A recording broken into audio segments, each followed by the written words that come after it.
अहिले चाहिँ यहाँ Neuruppin भन्ने ठाउँमा आइसकेँ हाइवेबाट लगभग 100-120 किलोमिटर टाढा रहेछ के अरे माथि डरनाउबाट यहाँसम्म आउँदा चाहिँ सो ठ्याक्कै लाग्यो 1 घन्टा लाग्यो हामीलाई so now we are going for a cycling tour Neuruppin भन्ने ठाउँमा आएको छु साइक्लिङ गरेर अब यहाँबाट अलिकति साइक्लिङ गर्छु अनि त्यसपछि चाहिँ फेरि फर्किनुपर्छ अनि साइक्लिङ गर्दै आएर चाहिँ यो फिस आयो पनि रहेछ वे भन्ने ठाउँ रहेछ यहाँ चाहिँ एउटा सो रहेछ यहाँ पानी थुन्ने ठाउँ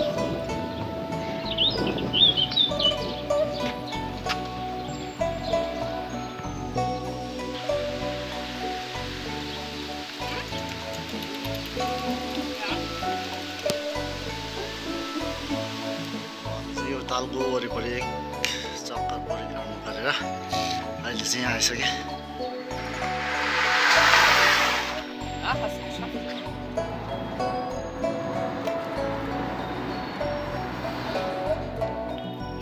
Thanks for watching this video. If you like this video, please do like, share and subscribe to my channel. Thank you very much. Good night and have a sweet dream.